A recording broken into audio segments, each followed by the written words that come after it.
हरे कृष्णा। सभी भक्तों का स्वागत करना चाहेंगे और बहुत बहुत धन्यवाद आपका हमारे साथ भगवत गीता की श्रृंखला में जुड़ा रहने के लिए।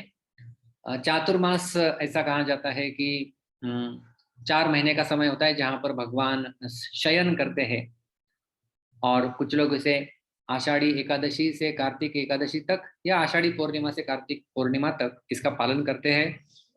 कहा जाता है इन महीनों में जो भी कोई व्यक्ति जो भी कोई आध्यात्मिक क्रिया करता है, फिर वो भगवान के नाम का जप हो, गीता का पठन श्रवण आदि हो, उससे कई गुना लाभ उस व्यक्ति को मिलता है।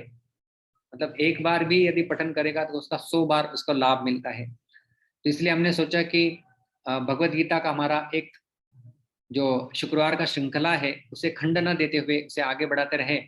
और हमने फिर 7वें अध्याय का चयन किया है। वास्तव में देखा जाए तो 7वें अध्याय से भगवत गीता एक सैंडविच की तरह कहा जाता है। उसमें 18 अध्याय है, तो पहले 6 अध्यायों में खास करके कर्मयोग के ऊपर जोर देते हैं भगवान। जो बीच वाले 6 अध्याय है 7 से लेकर 12 तक, उसमें विशेष रूप से भक्ति योग के ऊपर जोर दिया गया है। और जो आखिरी के 6 अध्याय है 13 से लेकर 18 तक, वहां पर ज्ञान के ऊपर जोर दिया गया है। तो इस प्रकार से जो बीच वाले 6 अध्याय है 7 से लेकर 12 तक, उनमें भक्ति के बारे में भगवान कृष्ण अधिक जोर देते हैं भक्ति के ऊपर। तो इसलिए हमने सोचा कि क्यों ना 7वें अध्याय से हम लोग प्रारंभ करें, फिर उसके पश्चात 8वां ले, 9वां तो पहले ही हमारा हो गया है। तो इस प्रकार से हम हमारी गीता की श्रृंखला जो है वो बनाए रख सकते हैं। तो सर्वप्रथम भगवत गीता एक शुद्धि प्रदान करने वाला ग्रंथ है। मल निर्मोचनम पुंसाम जल स्नानम दिने दिने सकृत गीतामृत स्नानम संसार मल नाशनम। इस संसार में हम जब जीवन जीते हैं तो हमारा शरीर मैला हो जाता है, और उस मैल को धोने के लिए हम लोग शॉवर लेते हैं, पानी से नहाते हैं। मल निर्मोचनम पुंसाम जल स्नानम दिने दिने, हर दिन हम जल से स्नान करते हैं शरीर का मैल साफ करने के लिए। उसी प्रकार से गीता महात्म्य के इस श्लोक में कहा गया है कि सकृत गीतामृत स्नानम संसार मलनाशनम। यदि कोई व्यक्ति एक बार भी भगवत गीता रूपी अमृत में यदि स्नान कर लेता है तो संसार मलनाशनम, जो संसार का मल है, जन्म मृत्यु का जो चक्र है उसका मल, हमारे अनर्थों का मल, इन सब मल को जो है वो धो डाला जाता है। इसलिए आत्मशुद्धि के लिए भगवत गीता का पठन करना, सुनना, श्लोकों को उच्चारण करना अतीव आवश्यक होता है। और जितना हम लोग उससे उसका उसका अध्ययन करने का प्रयास करेंगे, गीता में स्वयं भगवान श्री कृष्ण 18वें अध्याय में कहते हैं अध्यक्षते च य इमं धर्म्यं संवादमावयोः ज्ञान यज्ञेन तेनाहम् इष्टस्यामिति मे मतिः। अध्यक्षते च य इमं धर्म्यं संवादमावयोः, हे अर्जुन, मेरे और आपके बीच में ये जो धर्म रूपी संवाद है, यदि कोई व्यक्ति इसका अध्ययन करता है तो भगवान कहते हैं अध्यक्षते से इमं धर्म्यं संवादमावयोः ज्ञान यज्ञेन तेनाहम् इष्टः स्यामिति मे मतिः। वो ज्ञान रूपी यज्ञ के द्वारा मेरी उपासना कर रहा है, ऐसे समझना चाहिए। तो जब भी हम लोग भगवत गीता का पठन कर रहे हैं, भगवत गीता को सुन रहे हैं, भगवत गीता को पढ़ रहे हैं, समझना चाहिए कि एक यज्ञ चल रहा है।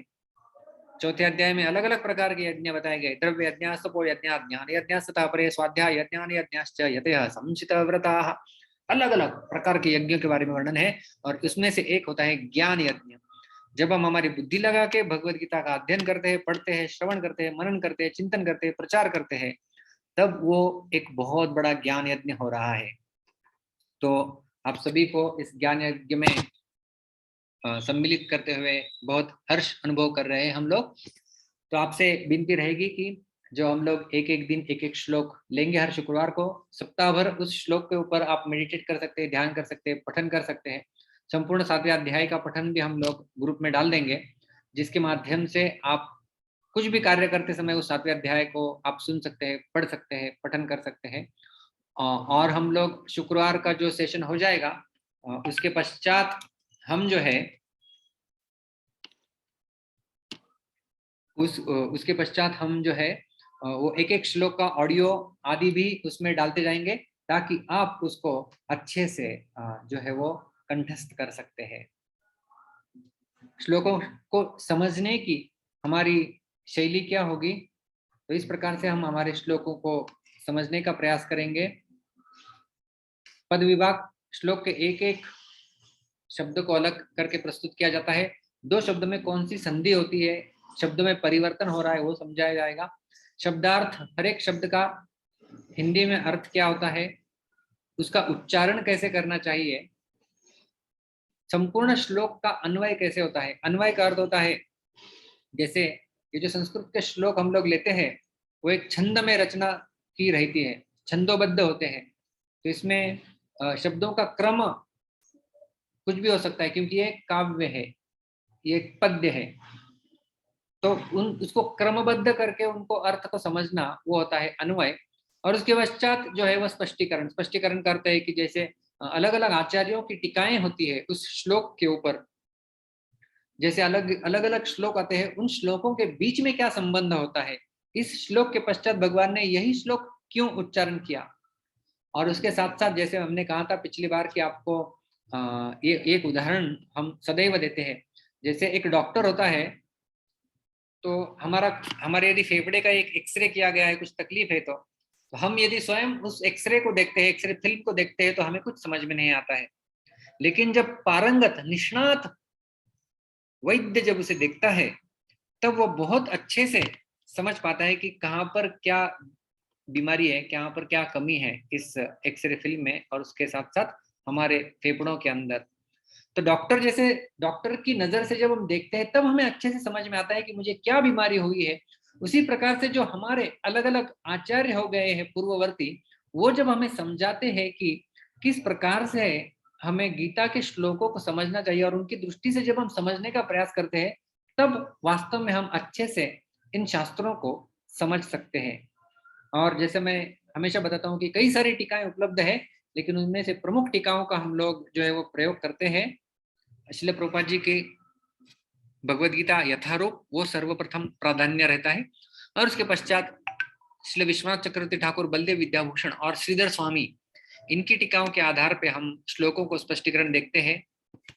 क्यों श्रीधर स्वामी की? क्योंकि मैंने कहा था कि चैतन्य महाप्रभु स्वयं उन्हें जो है वो ऑथेंटिक मानते थे। उनकी टीकाओं को बिल्कुल प्रामाणिक माना गया है। अहम वेद्मि शुको वेत्ति व्यासो वेत्ति न वेत्ति वा श्रीधरः सकलम वेत्ति श्री नृसिंह प्रसादतः।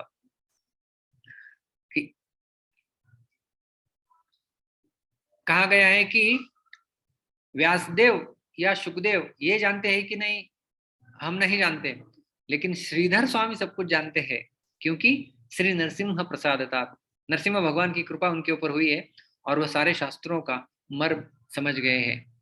तो आइए प्रारंभ करते हैं आज के इस शुभ अवसर पर भगवद गीता के 7वें अध्याय के अध्ययन की।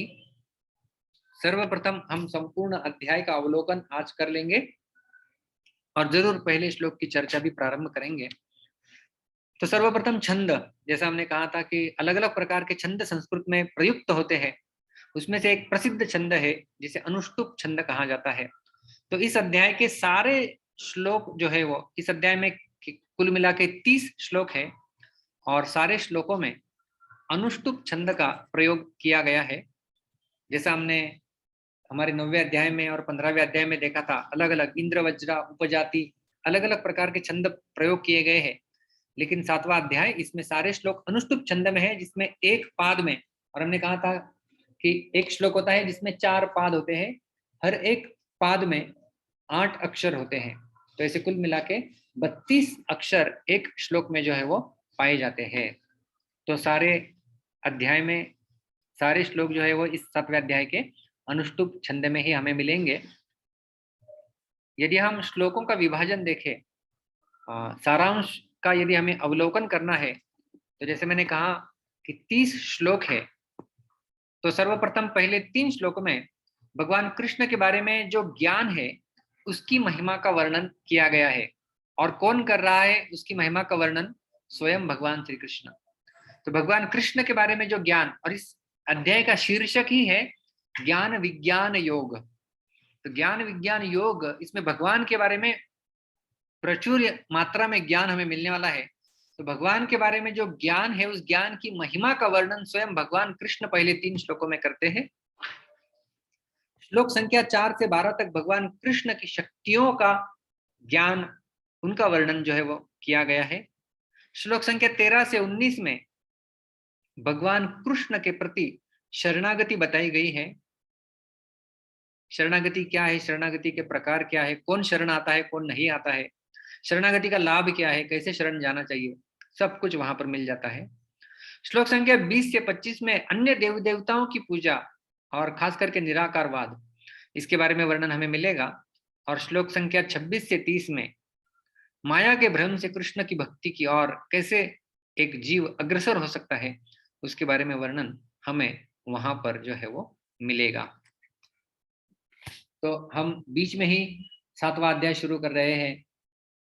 पहले 6 अध्याय तो हो चुके हैं, लेकिन एक केवल सारांश में कि 7वां अध्याय, संपूर्ण गीता में 7वें अध्याय का पद कहाँ पर है, स्थिति कहाँ पर है, उसके लिए हम एक स्लाइड देखेंगे कि जो पहले 6 अध्याय हुए उनमें जीवात्मा को अभौतिक आत्मा के रूप में वर्णित किया गया है, जो विभिन्न प्रकार के योगों द्वारा आत्म साक्षात्कार को प्राप्त हो सकता है। हम जीव हैं, कृष्ण भगवान है, और आत्मा एक भौतिक नहीं है बल्कि एक आध्यात्मिक स्फुल्लिंग है, सच्चिदानंद स्वरूप है। तो विभिन्न प्रकार के द्वारा, विभिन्न प्रकार के योगों के द्वारा आत्म साक्षात्कार किया जा सकता है। उन सब के बारे में पहले 6 अध्याय में वर्णन हुआ है। और खास करके 6ठा अध्याय जिसका शीर्षक है आत्म संयम योग, उसमें भगवान के ऊपर ध्यान कैसे लगाना चाहिए, मन के ऊपर नियंत्रण कैसे करना चाहिए, उसके विधि का वर्णन किया गया है। और खास करके अष्टांग योग, उसके बारे में बताया गया है। और इस 6ठे अध्याय के अंत में स्पष्ट कहा गया है कि मन को कृष्ण के ऊपर एकाग्र करना सर्वोच्च योग है, जिसे भक्ति योग कहा जाता है। 47वां जो श्लोक है वो 6ठे अध्याय का आखिरी श्लोक है। योगी नाम अपि सर्वेषां मद्गतेनांतरात्मना श्रद्धावान भजते यो माम समे युक्ततमो मतः, वो सबसे श्रेष्ठ योगी है। योगी नाम अपि सर्वेषां, सारे प्रकार के योगियों में सर्वश्रेष्ठ योगी कौन है, भगवान बताते हैं। मद्गतेनांतरात्मना श्रद्धावान भजते यो माम, जो श्रद्धा पूर्वक मेरे भजन में लगा हुआ है, अपने मन को मुझ में संलग्न किया हुआ है, वह सर्वश्रेष्ठ योगी है। ऐसे 6ठे अध्याय में निष्कर्ष रूप में भगवान बताते हैं। और जो इस 7वां अध्याय, 7वें अध्याय से भगवान कृष्ण उस भक्ति योग की प्रक्रिया को विस्तृत रूप से समझाना प्रारंभ कर देते हैं। तो अभी ये 7वां अध्याय प्रारंभ होता है। और जो भक्ति योग कैसे श्रेष्ठ है वो अभी तक भगवान ने स्थापित कर दिया है 6ठे अध्याय के निष्कर्ष में, और उसी को आगे बढ़ाते हुए, इसलिए आप 7वें अध्याय में देखेंगे अर्जुन ने कुछ प्रश्न अभी तक पूछा नहीं है। अलग अलग अध्याय हम देखते हैं, उसमें पहले अर्जुन प्रश्न पूछते हैं।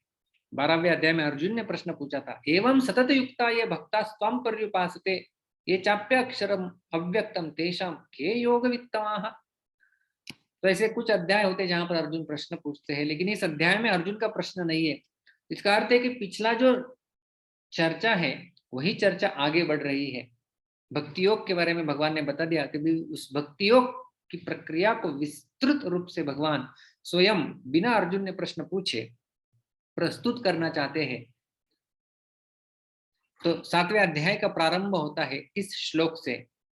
श्री भगवान उवाच मय्यासक्तमनः पार्थ योगम युञ्जन्मदाश्रयः असंशयं समग्रं मां यथा ज्ञास्यसि तच्छृणु। तो हम जो है वो इस अध्याय का पद विभाग और संधि हम देखेंगे। तो मैं अनम्यूट करता हूं दिव्य कृष्ण प्रभु,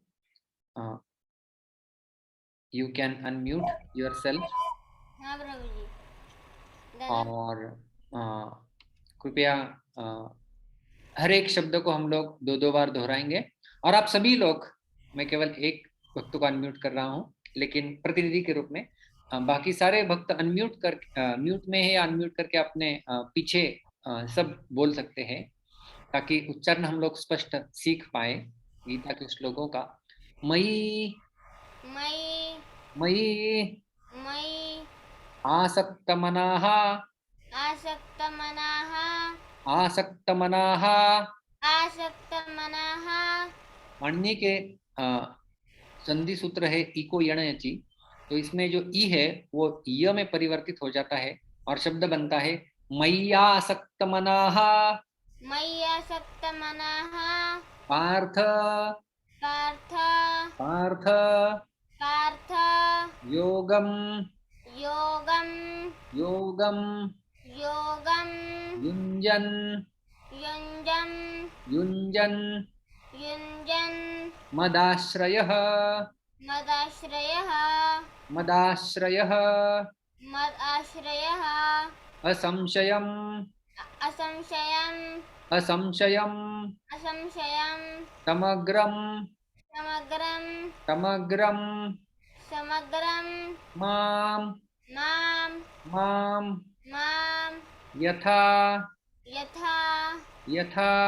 यथा ज्ञास्यसि ज्ञास्यसि ज्ञास्यसि ज्ञास्यसि तत् तत् तत् तत् शृणु शृणु शृणु शृणु संधियुक्त शब्द बनता है तत् शृणु।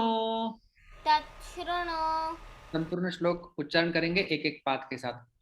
मय्यासक्त मनः पार्थ मय्यासक्तमनः पार्थ योगं युञ्जन् मदाश्रयः योगं युञ्जन् मदाश्रयः असंशयं समग्रं माम् असंशयं समग्रं मां यथा ज्ञास्यसि तत् शृणु। यथा ज्ञास्यसि तत् शृणु। धन्यवाद दिव्य कृष्ण। गुरुजी दंडवत प्रणाम। हरे कृष्ण। गौरांगी कदम। हरे कृष्ण प्रभु जी, दंडवत प्रणाम। हरे कृष्णा। मेरे पीछे बोलेंगे। हाँ।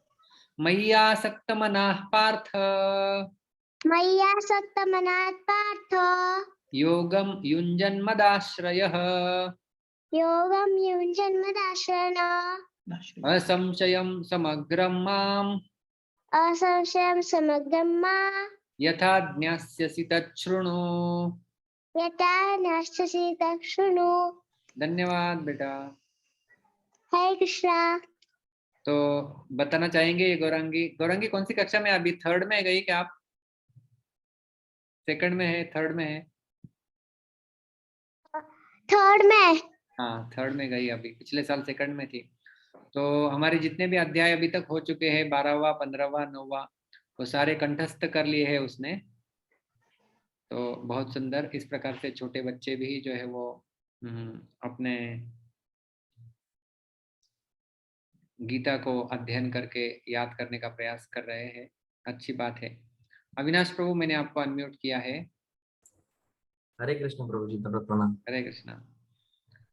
मय्यासक्त मनः पार्थ मय्यासक्तमनः पार्थ योगं युञ्जन् मदाश्रयः योगं युञ्जन् मदाश्रयः असंशयं समग्रं माम् असंशयं समग्रं मां यथा ज्ञास्यसि तत् शृणु। यथा ज्ञास्यसि तत् शृणु। धन्यवाद। हरे कृष्ण।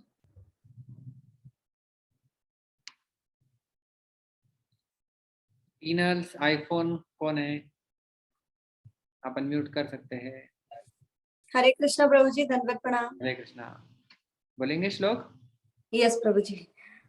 मय्यासक्तमनः पार्थ योगं युञ्जन् मदाश्रयः असंशयं समग्रं मां यथा ज्ञास्यसि तत् शृणु।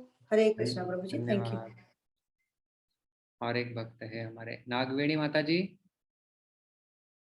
आपको मैंने अनम्यूट किया है।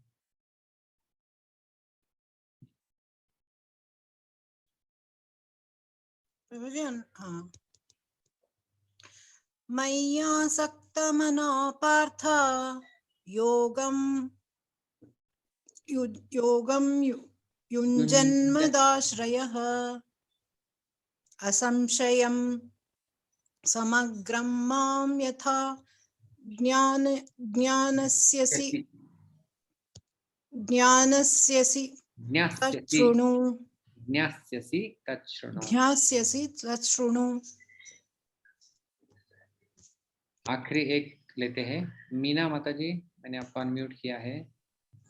हरे कृष्ण प्रभु जी, पंचांग प्रणाम।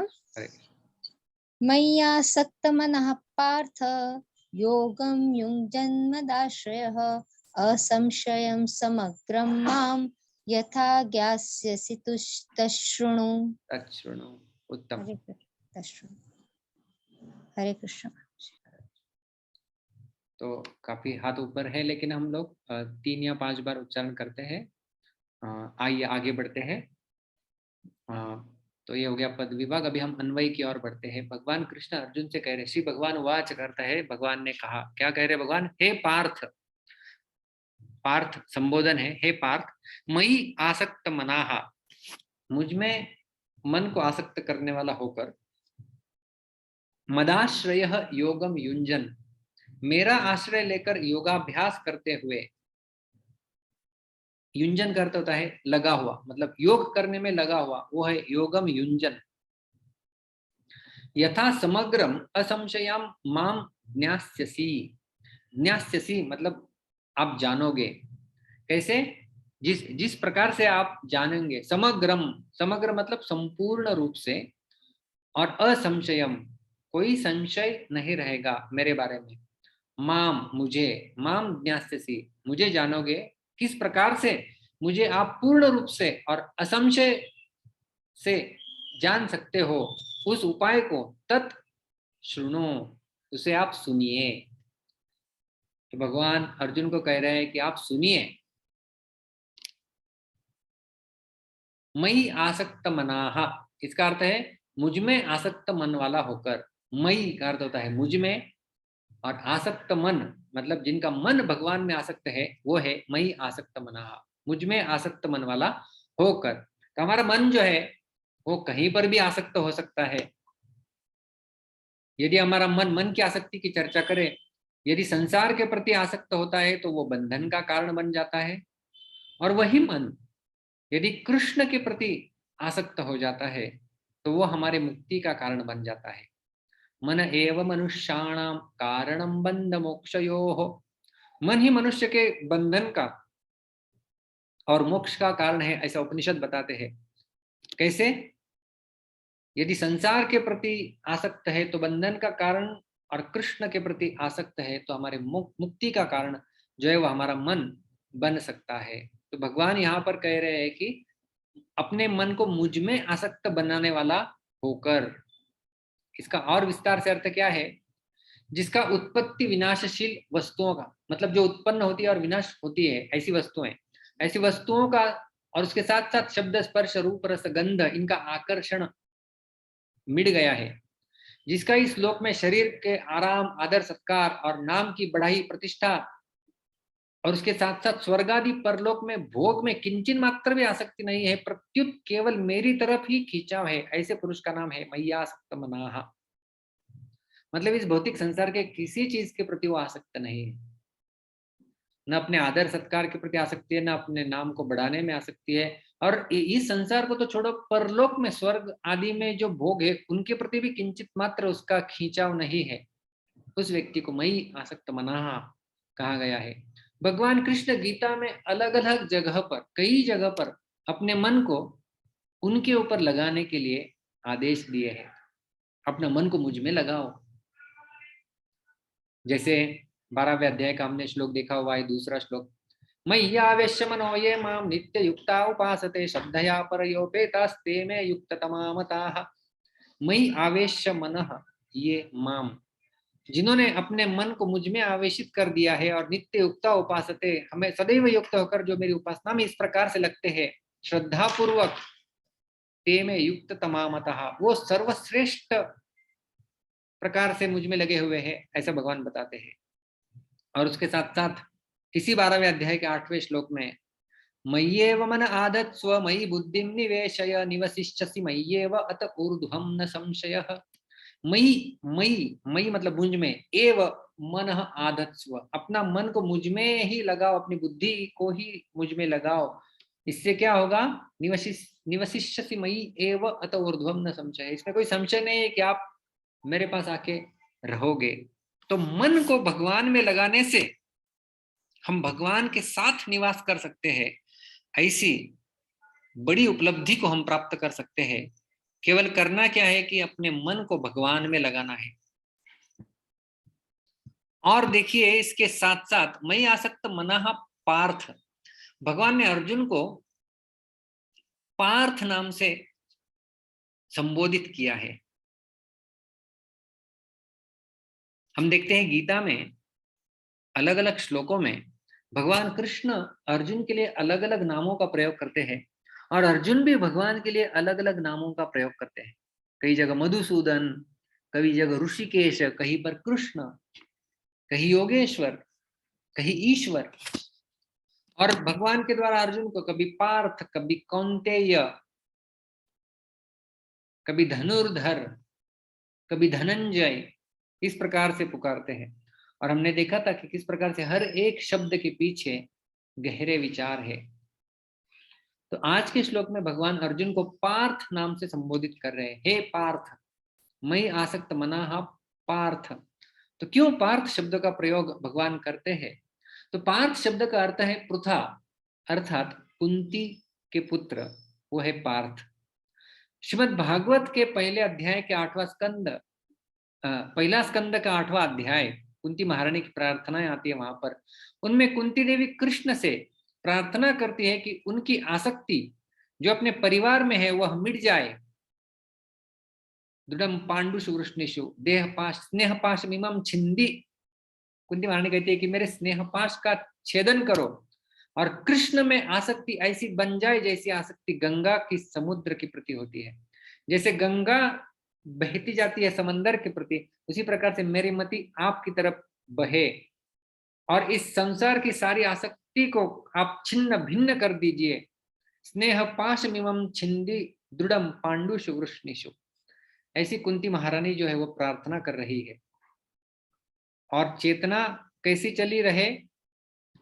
त्वयि में अनन्य विषया मतिर मधुपते सकृत रतिमुद्वहता दद्धा गंगे वघम उदन्वती।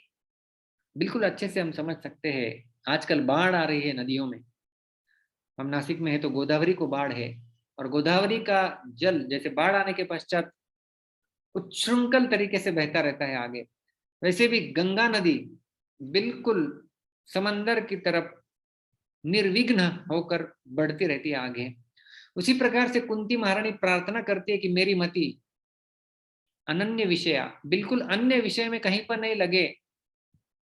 जैसे गंगा समंदर की ओर बढ़ती रहती है वैसे ही मेरी मति आप में लग जाए। ऐसी कुंती महारानी ने श्रीमद् भागवत के पहले स्कंद में प्रार्थना अर्पण की थी। जब भगवान श्री कृष्ण हस्तिनापुर से जा रहे थे उस समय कुंती महारानी इस प्रार्थना को अर्पण करती है भगवान कृष्ण से।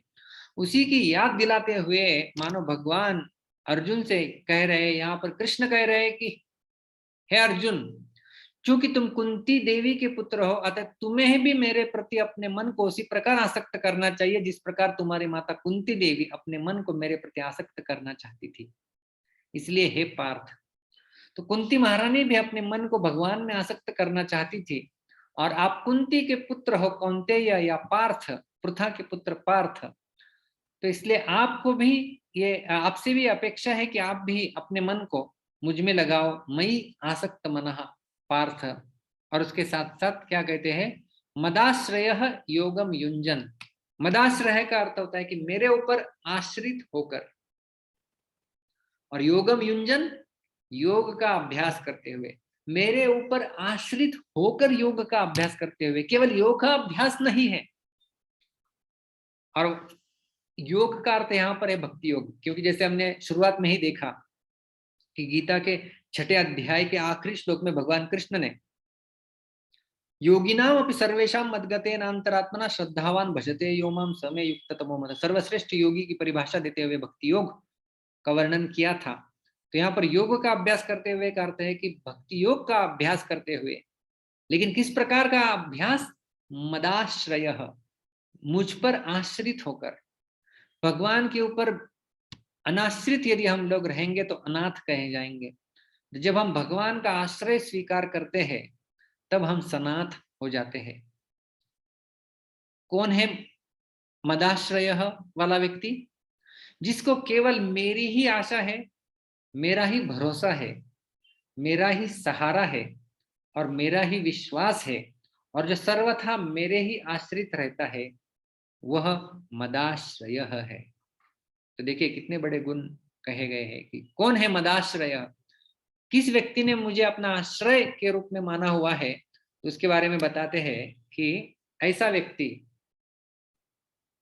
जिसको केवल आशा है भगवान से, भगवान एकमात्र आशा है, भगवान पर ही भरोसा है, भगवान ही सहारा है, भगवान ही विश्वास है और उनके ऊपर ही वो आश्रित रहता है, वो है मदाश्रय। क्यों? क्योंकि संसार का अर्थात धन संपत्ति वैभव विद्या बुद्धि योग्यता कुटुंब आदि का जो आश्रय है वो नाशवान है और स्थिर रहने वाला नहीं है। वो आज है तो कल नहीं है, वह सदा रहने वाला नहीं है, सदा के लिए पूर्ति और तृप्ति कराने वाला नहीं है। परंतु भगवान का आश्रय कभी किंचित मात्र भी कम होने वाला नहीं है, इसलिए सर्वश्रेष्ठ आश्रय है। इसलिए भगवान कहते हैं इस भौतिक संसार के अशाश्वत आश्रयों को स्वीकार मत करो। यदि कोई आश्रय लेने योग्य व्यक्ति है तो वो है भगवान श्री कृष्ण। इसलिए भगवान कहते हैं मद आश्रय, मेरा आश्रय आप जो है वो ग्रहण करो। और किस प्रकार से भगवान का आश्रय ग्रहण करें, इसके लिए कुछ उदाहरण हम लोग देखेंगे। सर्वप्रथम उदाहरण है आश्रय के लिए, जिस प्रकार से हम पृथ्वी के आधार के बिना जी नहीं सकते और उठना बैठना आदि कुछ कर ही नहीं सकते, ऐसे ही प्रभु के आधार के बिना हम जी नहीं सकते और कुछ भी कर नहीं सकते। जीना और कुछ भी करना प्रभु के आधार से ही होता है, इसी को आश्रय कहते हैं। तो सर्वप्रथम उदाहरण दिया गया है पृथ्वी। भूमौ स्खलितपादानां भूमिरेवावलंबनम। यदि हम पृथ्वी के ऊपर चलते हैं तो गिर जाते हैं तो पृथ्वी का ही सहारा लेके खड़े होते हैं। तो पृथ्वी हमारे सारे कार्यों का, चलने का, उठने का, बैठने का, सारे कार्यों का जो है वो पृथ्वी आश्रय स्थान है, उसके बिना हम कुछ नहीं कर सकते। उसी प्रकार से भगवान के बिना मैं कुछ नहीं कर सकता, यह विश्वास हो जाना, वो है भगवान के प्रति आश्रय लेना। और दूसरा उदाहरण दिया गया है, जैसे जल में डूबने वाले को किसी वृक्ष लता या रस्सी आदि का आधार मिल जाए, ऐसे ही संसार में बार बार जन्म मरण में डूबने के भय से भगवान का आधार जो व्यक्ति ले लेता है उसी को आश्रय कहते हैं। तो डूबने वाला हमें पता है, डूबने वाला कोई व्यक्ति रहेगा, आप उसे कुछ हाथ दे दो, रस्सी फेंको तो उसे तुरंत झपट के पकड़ लेता है, क्योंकि उसके ऊपर उसका जीवन निर्भर है। उसी प्रकार से हमें भगवान का आश्रय, भगवान के चरण कमलों को पकड़ के रखना है। मानो इस भौतिक संसार रूपी जग में हम डूबे हुए हैं। अयि नंद तनुज किंकरम पतितम माम विषमे भवाम्बुधौ कृपया तव पाद पंकज स्थित धूलि सदृशम विचिंतय। भगवान के चरणों को हम लोग प्रार्थना कर सकते हैं कि अयि नंद तनुज, हे नंद तनुज कृष्ण, किंकरम पतितम माम विषमे भवाम्बुधौ, इस विषय रूपी भव अम्बुधि समुद्र में मैं गिर पड़ा हूं, कृपया मुझे चरण कमल की धूली मान लीजिए और अपना उद्धार कर लीजिए। या फिर लक्ष्मी नरसिम्हा मम देहि करावलंबम, आप मुझे हाथ देके मुझे उठाइए। तो इस प्रकार से भगवान के ऊपर आश्रित हो जाना, उन्हें प्रार्थनाएं अर्पण करना, यह है भगवान का आश्रय। तो मदाश्रयम योगम युंजन। आगे कहते हैं भगवान यथा समग्रम असंशयम माम न्यास्यसि। यथा मतलब वो प्रकार बताएंगे, समग्रम का अर्थ है समग्र रूप को, और असंशयम का अर्थ है निस्संदेह। न्यास्यसि मतलब जैसा आप तू जानेगा, तू मेरे समग्र रूप को निस्संदेह जैसा जानेगा। तो समग्र का अर्थ क्या होता है? संपूर्ण। तो श्रीधर स्वामी अपनी टीका में समग्रम का अर्थ बताते हुए कहते हैं विभूति बल ऐश्वर्यादि सहितम। मतलब हम भगवान को तो जानेंगे, न्यास्यसि भगवान को जानेंगे, लेकिन किस प्रकार से जानेंगे? उनकी सारी विभूतियां, उनका बल, उनके सारे ऐश्वर्यों सहित हम भगवान को जान सकेंगे। वेदों में भगवान या भगवत साक्षात्कार के 3 स्तर बताए गए हैं। श्रीमद् भागवत के प्रथम स्कंद में इसका वर्णन आता है। वदन्ति तत्त्वविदस्तत्त्वं यज्ञानमद्वयं ब्रह्मेति परमात्मेति भगवान इति शब्दते। वदन्ति कहते हैं, कौन कहते हैं? तत्वविदस, जो तत्व को अच्छे से जानते हैं वो लोग कहते हैं कि आत्म साक्षात्कार के 3 स्तर है, या भगवान को 3 नाम से जाना जाता है। परम ब्रह्म को, परम सत्य को 3 नामों से जाना जाता है, ब्रह्म इति, परमात्मा इति और भगवान इति। तो ये 3 साक्षात्कार है, ब्रह्म साक्षात्कार, परमात्मा साक्षात्कार और भगवान साक्षात्कार। तो जो व्यक्ति भगवान साक्षात्कार है उसमें ब्रह्म और परमात्मा सम्मिलित होता है। जो ज्ञानी है उसे केवल ब्रह्म साक्षात्कार तक पहुंचा जा सकता है। जो योगी है, अष्टांग योग आदि करता है, वो परमात्मा साक्षात्कार तक पहुंच सकता है। लेकिन जो भक्त है वो भगवान साक्षात्कार को प्राप्त कर सकता है। और भगवान साक्षात्कार को समग्र साक्षात्कार कहा गया है, संपूर्ण साक्षात्कार कहा गया है। श्रील प्रभुपाद जी इसी श्लोक के तात्पर्य में बताते हैं, मन को श्री कृष्ण पर एकाग्र करने से ही व्यक्ति परम सत्य को पूर्णतः समझ सकता है, अन्यथा नहीं। निर्विशेष ब्रह्म ज्योति या अंतर्यामी परमात्मा की अनुभूति परम सत्य का पूर्ण ज्ञान नहीं है, क्योंकि वह आंशिक होती है, पूर्ण नहीं है। श्री कृष्ण की पूर्ण तथा, श्री कृष्ण ही पूर्ण तथा वैज्ञानिक ज्ञान है, और कृष्ण भावनामृत में ही व्यक्ति को सारी अनुभूति होती है।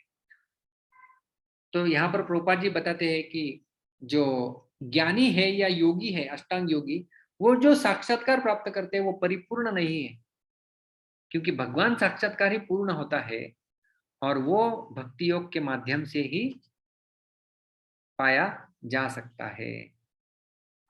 और श्रील प्रभुपाद जी तात्पर्य में कहते हैं, कृष्ण भावनामृत योग का अभ्यास करके मनुष्य सभी वस्तुओं को यथा परम सत्य, जीवात्माएं, प्रकृति तथा साज सामग्री समेत उनके प्राकट्य को पूरी तरह जान सकता है। सब कुछ जान लेगा वो। समग्रम का अर्थ हुआ है कि केवल भगवान को नहीं, परम सत्य को तो जानेगा, जीवात्माओं को, प्रकृति को, और उसके साथ साथ जो साज सामग्री है संपूर्ण, उन सबको जो है वो जान लेगा।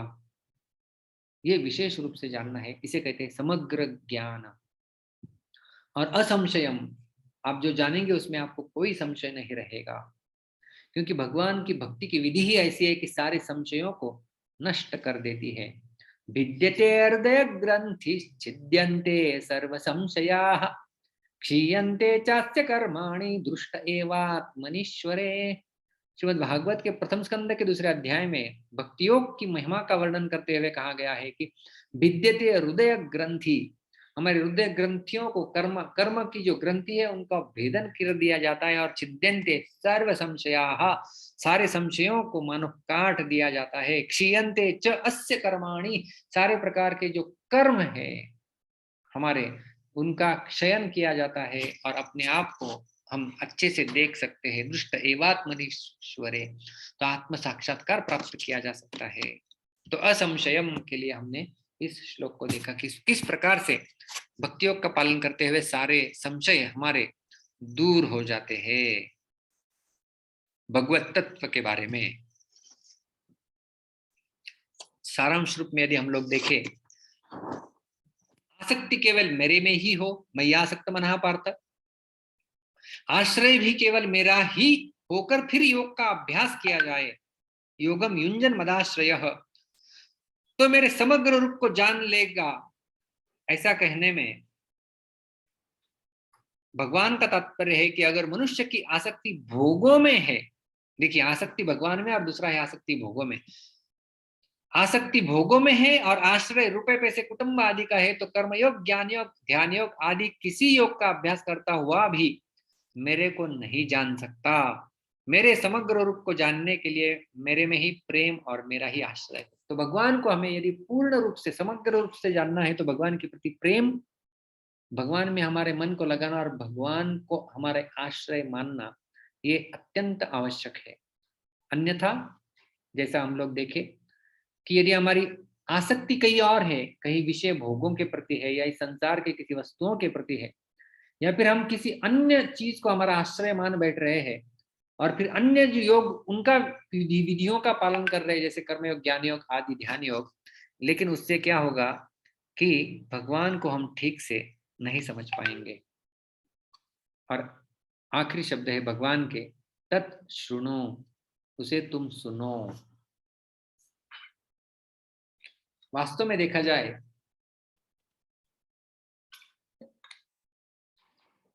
तो अर्जुन तो सुन ही रहे थे ना भगवान से, फिर भी भगवान बोलते बोलते सुनो सुनो, जैसे हम लोग कहते हैं ना कि अभी मैं एक बहुत महत्वपूर्ण मुद्दा बता रहा हूँ, ध्यान दे के सुनो।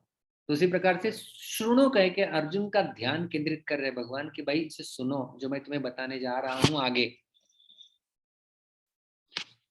वास्तव में जैसे हमने कहा कि बीच वाले जो 6 अध्याय है 7 से लेके 12, वो भक्ति योग का विस्तृत प्रकटीकरण है। और भक्ति का प्रारंभ होता है श्रवण से। जैसे कि प्रहलाद महाराज श्रीमद् भागवत में जब हिरण्यकश्यप पूछते हैं कि भाई सबसे अच्छी चीज तूने क्या सीखी बताओ, तो प्रहलाद महाराज नवविधा भक्ति का वर्णन करते हुए कहते हैं श्रवणम कीर्तनम विष्णोः स्मरणम पाद सेवनम अर्चनम वंदनम दास्यम सख्यम आत्मनिवेदनम इति पुंसार्पिता विष्णु भक्ति चैन्नव लक्षणा क्रियेत भगवत्यद्धा तन्मन्ये अधीतमुत्तम। मैं इसे सर्वश्रेष्ठ मानता हूँ। क्या ये नवविधा भक्ति बताई गई यहाँ पर? श्रवणम कीर्तनम विष्णोः स्मरणम पाद सेवनम अर्चनम वंदनम दास्यम सख्यम आत्मनिवेदनम, ये नवविधा भक्ति है। उसकी शुरुआत कहाँ से हो रही है? देखिए श्रवणम से हो रही है। तो नवविधा भक्ति का प्रारंभ श्रवण से होता है। इसलिए अभी भक्ति के बारे में 6 अध्यायों का प्रारंभ होने वाला है, इसलिए भगवान श्रृणु शब्द का प्रयोग करते हैं, श्रवण कीजिए। इसलिए श्रील प्रभुपाद जी इसी तात्पर्य में लिखते हैं परमेश्वर कृष्ण पर ध्यान की एकाग्रता को नवविधा भक्ति के द्वारा संबंध बनाया जाता है, जिसमें श्रवणम अग्रणी एवं सबसे महत्वपूर्ण है।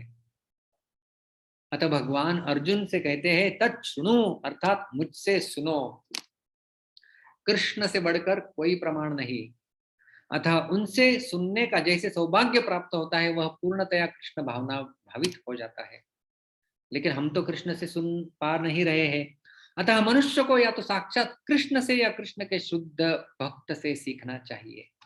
तो इसलिए श्रील प्रभुपाद जी की वाणी हम लोग सीख रहे हैं। एक तो कृष्ण से सुनिए, नहीं तो कृष्ण की परंपरा में आ रहे शुद्ध भक्तों से सुनिए। तो हमारा यह सौभाग्य है कि भगवान की वाणी यथारूप से प्रस्तुत की है श्रील प्रभुपाद जी ने अपने ग्रंथों के माध्यम से, जिसे हम लोग सुन के हमारा जीवन आज भी सफल कर सकते हैं। इसलिए तत् श्रृणु। तो नवविधा भक्ति का प्रारंभ श्रवण से होता है। और प्रभुपाद जी कहते हैं कि ये सबसे महत्वपूर्ण विधि बताई है, अग्रणी है और सबसे महत्वपूर्ण है। तो आप सब लोगों का धन्यवाद और अभिनंदन करता हूं कि आप सब लोग श्रवण कर रहे हैं। तो नवविधा भक्ति का अग्रणी और महत्वपूर्ण अंग का आप पालन कर रहे हैं, इसे समझ लीजिए।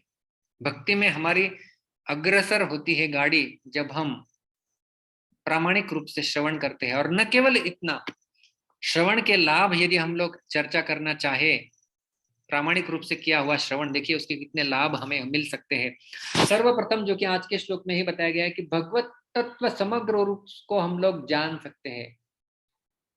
भगवत तत्व समग्र रूप से हम समझ सकते हैं। दूसरा, सारे संशय छिन्न हो जाते हैं, छिन्न भिन्न हो जाते हैं। कोई संशय नहीं रहेगा भगवत तत्व के लिए। क्या ब्रह्म है, क्या परमात्मा है, क्या भगवान है, क्या प्रकृति के तत्व है, सब कुछ अच्छे से समझ में आ जाएगा, नो डाउट।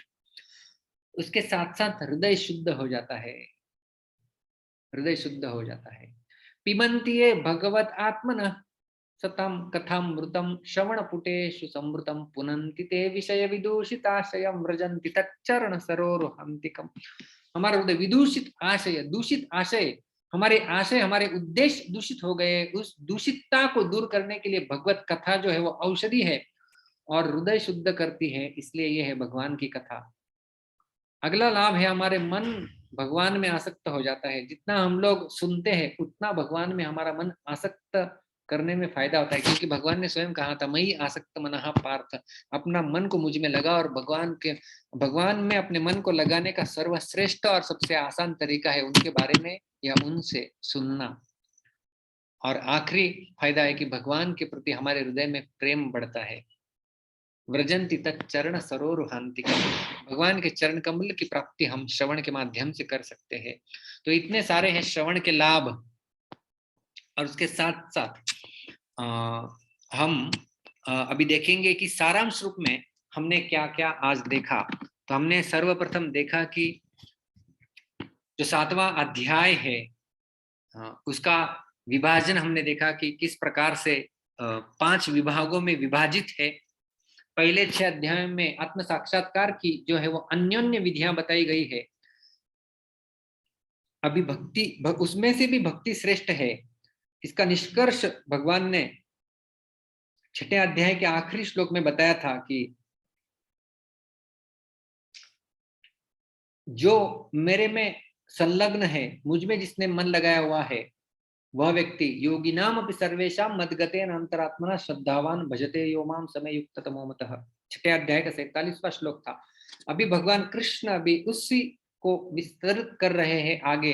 अर्जुन ने अभी प्रश्न नहीं पूछा, लेकिन भगवान स्वयं भक्ति का और उस ज्ञान का वर्णन करना चाहते हैं, इसलिए अध्याय का शीर्षक भी ज्ञान विज्ञान योग है। जो लोग 9वां अध्याय सुन रखे हैं वो जान सकते हैं अभी कि 7वां और 9वें अध्याय काफी मेल रखता है। इसके बाद हमने देखा कि भगवान कृष्ण कह रहे हैं कि मई आसक्त मना, मुझ में आसक्त मन वाला हो जाओ। मन हमारा आसक्त हो सकता है। मन यदि भौतिक संसार के प्रति आसक्त हो गया तो हमारे बंधन का कारण होता है, और वही मन यदि भगवान में आसक्त हो जाता है तो हमारे मोक्ष का कारण बन जाता है। मन एवं मनुष्यानाम कारणम बंध मोक्षयोः। इसलिए भगवान कहते हैं कि मुझ में आसक्त होने वाला मन वाला बन जाओ। और गीता में अलग अलग जगह पर 12वें अध्याय में भी कैसे भगवान ने कहा कि मई आवेश्य मनो ये माम नित्य युक्ता उपास, या मय्येव मन आधत्स्व मयि बुद्धिम निवेशय। किस प्रकार से अपने मन को मुझ में लगाओ, ये भगवान कहे थे। और भगवान ने हे पार्थ शब्द को भी क्यों प्रयोग किया, हमने देखा क्योंकि कुंती महारानी, जब भगवान कृष्ण युद्ध के पश्चात हस्तिनापुर से द्वारका की ओर प्रस्थान कर रहे थे, उस समय कुंती महारानी आती और अपनी प्रार्थनाओं के द्वारा भगवान को रिझाती और अधिक समय के लिए रहने के लिए विनती करती और भगवान मान भी लेते हैं। तो उनकी प्रार्थनाओं में उनकी एक प्रार्थना ये थी कि ये सारे भौतिक संसार के प्रति लगी हुई आसक्ति को आप छेदन कर दीजिए और मेरी मति बिल्कुल गंगा नदी जैसे समंदर की तरफ बहती जाती है निर्विघ्न रूप से, उसी प्रकार से मेरी मति आप में लगी रहे। जैसे कुंती ने प्रार्थना की थी, उसी प्रकार से हे अर्जुन आप भी अपना मन मुझ में लगाओ, ऐसी अपेक्षा रखते हुए भगवान कहते हैं हे पार्थ मदाश्रय योगम युंजन, योग भक्ति योग का अभ्यास करते हुए, और किस प्रकार से मद आश्रय मेरा आश्रय लेते हुए, कि भगवान के ऊपर आश्रित होते हुए। इस भौतिक संसार का आश्रय जो है वो अशाश्वत है, टेम्पररी है, आज है कल नहीं, लेकिन भगवान वास्तव में हमारे आश्रय है, जिनका आश्रय हमने लेना चाहिए। और 2 उदाहरण के द्वारा हमने समझा किस प्रकार से भगवान का आश्रय लिया जा सकता है। जैसे पृथ्वी, हम उसके ऊपर चलते हैं, उसके ऊपर बैठते हैं, सब कुछ कार्य के लिए हमारा आधार पृथ्वी होता है, उसी प्रकार से हमें भगवान का आश्रय लेना चाहिए। और दूसरा, जब कोई व्यक्ति पानी में डूब रहा है, कोई भी रस्सी, कोई भी पेड़ की टहनी या हाथ हम जब उसे दे दिया जाए तो वो किस प्रकार से उस आश्रय को ग्रहण करेगा, उसी प्रकार से भगवान के चरण कमलों को, भगवान के उपदेशों को हमें ग्रहण करना है और उनका आश्रय इस प्रकार से लेना है। यह हमने देखा। यथा समग्रम असंशयम माम ज्ञास्यसि, समग्र रूप से हम भगवत तत्व को जान पाएंगे। भगवत तत्व 3 प्रकार से जाना जा सकता है, ब्रह्म, परमात्मा और भगवान। ज्ञानी लोग ब्रह्म साक्षात्कार को प्राप्त कर सकते हैं, अष्टांग योगी लोग परमात्मा साक्षात्कार को प्राप्त कर सकते हैं, लेकिन केवल भक्त है जो भगवान साक्षात्कार को, जो जिसे परिपूर्ण साक्षात्कार कहा गया है, उन्हें प्राप्त कर सकते हैं। उदाहरण के तौर पे बताया गया है कि यदि दूध है आपके पास, दूध का यदि आपको ज्ञान प्राप्त करना है तो दूध आंखों से आप देख सकते हैं, उससे थोड़ा सा ज्ञान मिलेगा। नाक से उसको सूंघेंगे तो थोड़ा ज्ञान प्राप्त हो जाएगा। हाथ से स्पर्श करेंगे तो थोड़ा सा ज्ञान प्राप्त हो जाएगा। दूध के बारे में सुन लेंगे तो थोड़ा ज्ञान प्राप्त हो जाएगा। लेकिन यदि जब दूध को आप पी लेंगे तो परिपूर्ण साक्षात्कार प्राप्त हो सकता है। उसी प्रकार से भगवान का परिपूर्ण साक्षात्कार प्राप्त करना है तो हमें भक्ति योग की विधि ही चाहिए, और उस दूध को पीना यानी भक्ति मार्ग का स्वीकार करना इस प्रकार से है। तो समग्र भगवान के बारे में सब कुछ हम हमारी योग्यता के अनुसार जान सकते हैं, और असंशय, जिसमें कोई संशय शेष नहीं रहेगा। और भगवान कहते हैं तत् शृणु, उस ज्ञान को मैं तुम्हें देने जा रहा हूं, उसे सुनिए। तो क्यों भगवान शृणु कह रहे हैं? तो सर्वप्रथम जैसा हमने देखा कि भक्ति के 9 अंग होते हैं, जिसे नवधा भक्ति कही जाती है। उसमें अग्रणी और महत्वपूर्ण अंग होता है श्रवण, और भक्ति योग का सेक्शन अभी प्रारंभ होने जाने वाला है, विभाग अभी प्रारंभ होने जाने वाला है। इसलिए भगवान उस श्रवण को सामने लाए और अर्जुन को सुनने के लिए प्रेरित कर रहे हैं। और उसके साथ साथ हमने श्रवण के जो है वो लाभ भी देखे कि किस प्रकार से जब हम श्रवण करते हैं तो भगवत तत्व को समग्र रूप से हम जान सकते हैं, हमारे सारे संशय छिन्न हो जाते हैं, हमारा हृदय शुद्ध हो जाता है, हमारा मन भगवान में आसक्त हो जाता है और भगवान के प्रति जो है वो हमारा प्रेम भी बढ़ता है। और ये जो ज्ञान है जो भगवान अभी देने जाने वाले हैं, उस ज्ञान को सुन के हमें क्या लाभ प्राप्त हो सकता है, इसके बारे में भगवान जानकारी हमें दूसरे श्लोक में देंगे। और यदि आप दूसरा श्लोक जानना चाहते हैं तो मिलेंगे अगले शुक्रवार को ठीक 7:45 बजे। तब तक के लिए बहुत बहुत धन्यवाद। हरे कृष्णा। ग्रंथराज श्रीमद् भगवद गीता की जय, श्रील प्रभुपाद की जय। किसी को कोई प्रश्न है तो आप हाथ उठा सकते हैं, मैं आपको अनम्यूट कर दूंगा और फिर हम लोग चर्चा कर सकते हैं यदि किसी का कोई प्रश्न है तो।